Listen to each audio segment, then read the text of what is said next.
Hello, my friends, or my patients, or my friends that are patients without patience. This is Dr. Remy LeBeau, and I'm here in the X-Lair to help you with a new treatment for your undying, terrible illness, the X-Men statue withdrawal syndrome. Uh, Doctors across the world have been working round the clock to try to cure this terrible disease, and it has not been achieved. They have not found a cure. And so here I am today to hopefully just kind of try to subdue the symptoms just slightly enough to get you through the period between this video and the next one of an amazing X-Men statue. Today's amazing X-Men statue treatment is this beautiful statue of Rogue that was created by Bowen Designs in her 80s costume. It's just freaking gorgeous and fantastic, and I mean, you can see how beautiful she is. Like, you can, it's coming through in the video, I'm sure. It's just like, she is gorgeous, man. It's just like, it's just a beautiful piece, and I couldn't be happier with it. Couldn't be happier with it. So the statue was sculpted by Mike Cusinelli. Um, Duh, right? Look how beautiful she is. Like, she's a beautiful statue. So had to be done by Mike Cusinelli because he sculpts women so well. This is number 50 of 800. This was released last year in 2012. So, and right now it's June of 2013. So there's like a few of these. I mean, there's enough of these out there right now that if you want one, you can still get it at a reasonable price. And she's totally worth getting. I mean, you can see here and from the photos of my blog post, she's beautiful. The design is beautiful. The execution of the design is beautiful. This is one of Rogue's like best costumes that she's had throughout the ages, throughout the X-Men ages. Like, there's just a lot to like about this statue, and there's just a lot that I like about this statue, and just I was so happy to get her. She's like one of those statues like Bowen sneaked her like a long time ago. Like, they sometimes like put up sneak images of unfinished statues, generally either on Randy's Twitter page now, Randy Bowen, his Twitter page, or on the StatueMarvels.com website, which he seems to frequent quite a bit and interacts with fans on. And so that's generally the place to go if you're interested in kind of interacting with Randy Bowen and maybe giving him some feedback on upcoming statues. So we saw a sneak of this statue. I got very excited about it. We had all, us fans, as X fans, as statue collectors, had been clamoring for more Rogue because the only Rogue statue that was done up until this point was the 90s Rogue statue that I've already posted um, a whole blog post about and a video on, which is a cool statue and it represents her in her 90s Jim Lee era costume. But I mean, there's a few things that are off about that statue. The base is hard to display. The statue is slightly out of scale with the rest of the Bowen statues. So, and there's something about her that just isn't precisely what you want from a Rogue statue, and especially a Rogue statue of that era, which is like the most popular era, which is like the iconic look for Storm that most fans know because of the cartoon series. So that one slightly missed the mark, I think. This one hit every mark. This one is Rogue. It's just such a great freaking statue of Rogue. And if there was to be a variant of this statue in her Jim Lee era 90s costume, I would pick it up. I'm sure a lot of collectors would pick it up instantly. It's just that good of a statue.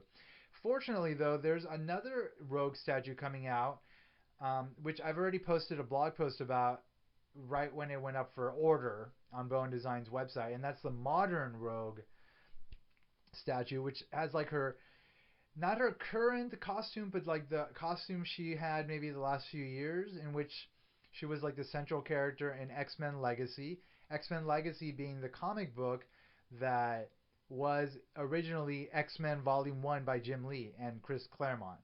when they did like the four cover. Well, there were five covers of that one, and that was right before Jim Lee left Marvel to go start Image.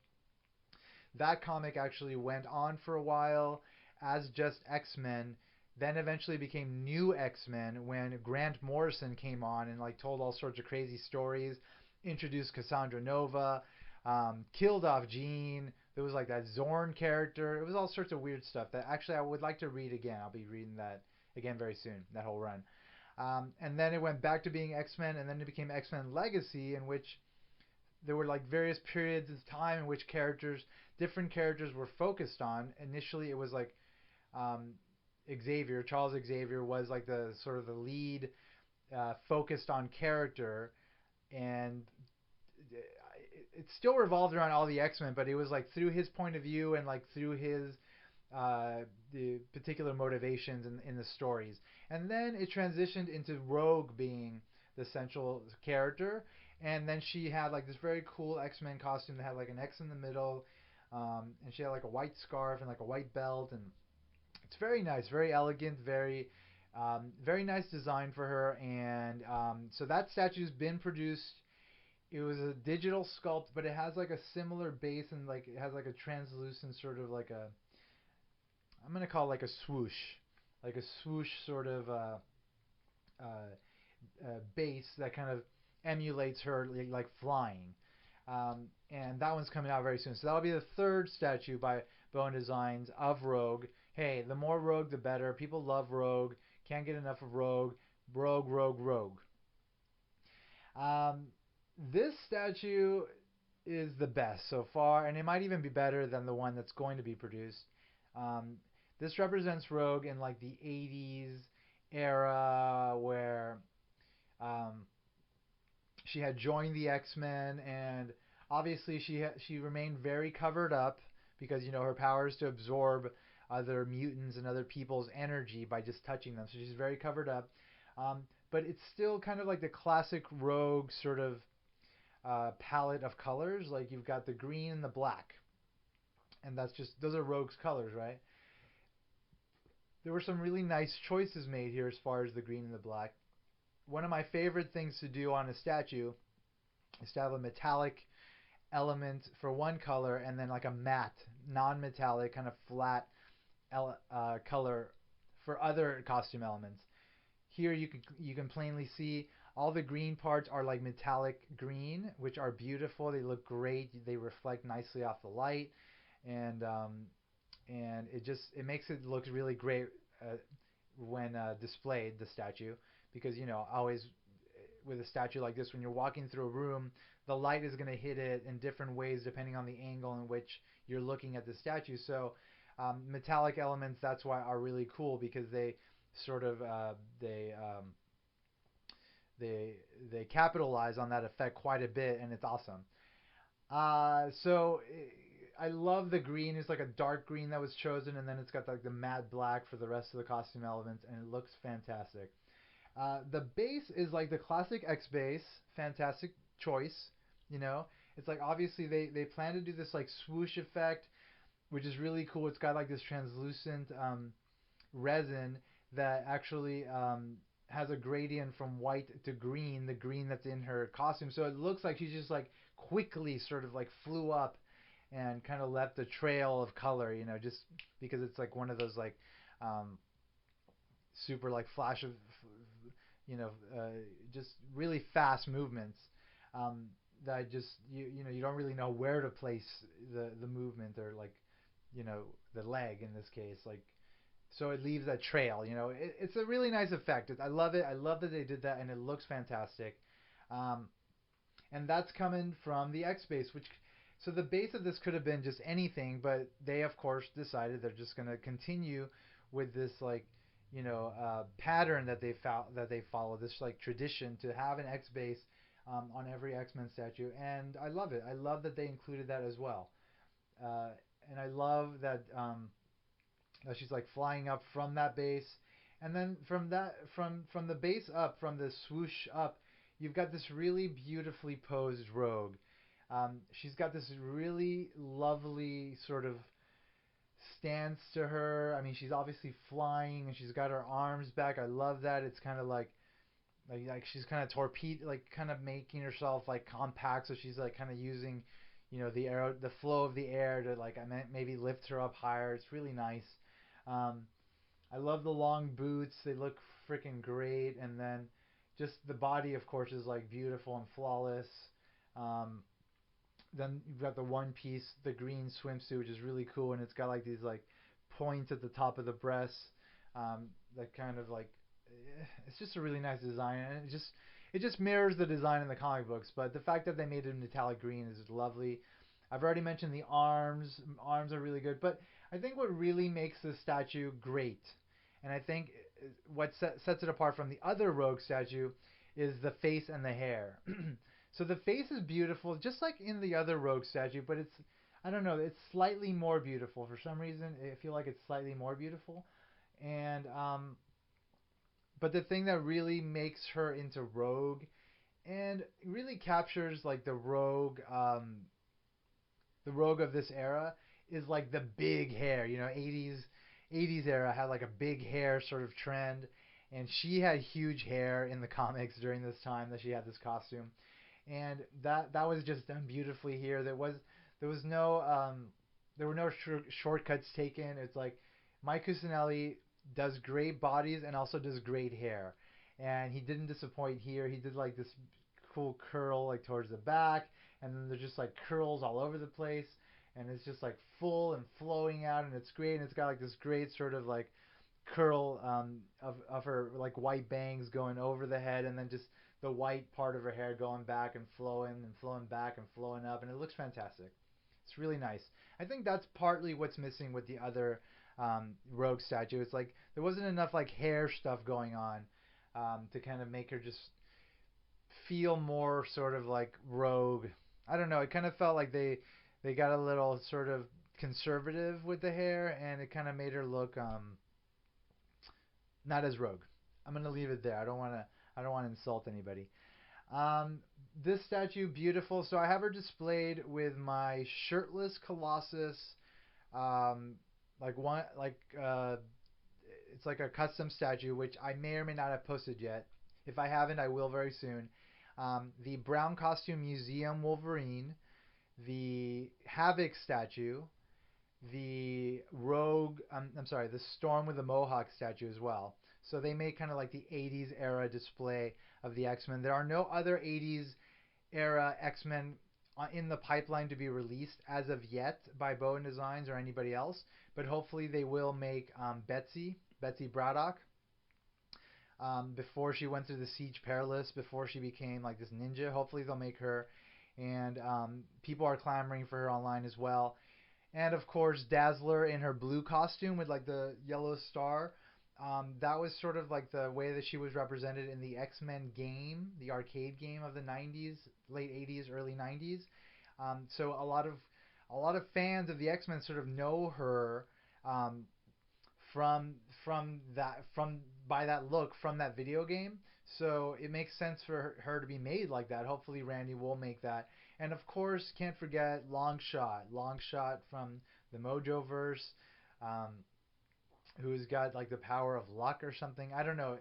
His power is sort of a mystery to me, but he's like a central character of that era as well. And I think it would behoove every collector, to do everything they can to get Randy Bowen to produce a full-size statue of Longshot to throw into an 80s display. And of course, beyond that, you've got the X Factor statues. X Factor being the original five X-Men, which represents them throughout the 80s essentially. Like that was the team they were in throughout the 80s, and then if you look at like I think Fall of the Mutants and maybe even Extinction Agenda. These are like the crossovers for the X-Men during those times where X Factor and Uncanny X-Men were involved, and like the ongoing series. And I think New Mutants for some, at least for the I don't know if New Mutants were involved in Fall of the Mutants. I think they were. Nonetheless, the point is that like during that time you had like all the X-Men mixed, like the X Factor mixing with the 80s X-Men. So you could potentially throw in like X Factor statues into like an 80s display with her and Storm just to kind of make it fuller, just kind of throw in more characters that have been produced instead of kind of isolating, X Factor from, Storm and this statue. You can kind of throw them together and they would work as well because they all do kind of represent like these like central X-Men characters in that era, even though they were at the time in separate books. All right, so let me give her one last turn. You can again, you can check out a lot of close-ups of this beautiful statue on my blog post. That's where I like to do my close-ups because if people have mentioned online like, oh, it would be cool if you did more close-ups with the video, but I am a stickler for good shooting. There's a reason for that. I was trained. I went to film school. I don't want to get too far into that, but because I don't want to put in the effort that it takes to make the quality sort of filmic representations that I would like to. Um, so I am very reserved with how I shoot these videos. I do like a stationary shot and just one long take, no cuts. It just makes it easier for me and there it does kind of it just kind of reflect like an artistic sort of approach to filmmaking, which is like Italian neorealism. For those film buffs, you know what I'm talking about. Nonetheless, it's a choice that I'm making. I don't want to also get too involved with like trying to make like really intricate filmic products because I will go over the top with it and I will not have time to do it properly and it will become a burden and then I won't want to do it anymore. So that's why I'm leaving these very simple one take, one shot videos, and the close-ups I'm leaving for the blog post. All right, that's my little rant on why I don't go further than what I do in the videos in the way that I do it. All right. Hope you guys enjoyed this video of this very, very beautiful rogue statue. Probably the best rogue statue that exists. There's a few there's actually a few 1/4 scale statues that were made by Sideshow. There's the premium format figure, which is like her 90s costume, which is cool. There's also this Comiquette, which is just a 1/4 scale statue of her that represents her in like that other costume that she had between, like right after the 90s era costume, the one that Chris Bacalo sort of designed, and it looks kind of like a white cross, like there's a white cross on it, and she looks kind of like a monk. It's kind of like a monkey. She's got like a hood. It's got a monk-like quality to the costume design. And that one is the one that's featured in that statue. So there's other statues of Rogue out there, but still I feel like this one is the best one out of all of them. So if you like Rogue and it's still kind of around 2013, you should be able to find this one at a reasonable price. It's definitely a good one to get if you are looking to just have one Rogue statue and want to be impressed and want to love it. Like this is the one to get. If you're looking to do like an 80s display, again, great ideal Rogue to get. And that's essentially it. Like there's a lot of ways that this statue could work for you. The point is that it works. That's the point. Thank you for checking out everything, including my blog, which is X-Men Statues of Future Past.blogspot.com. You can check out my YouTube video channel, which you probably are right now. That is Dr. Remy LeBeau's X-Lair. And as always, X in the box because ain't nobody checking me. Pa-pow-pow. I'll catch you all very soon. Take care and goodbye.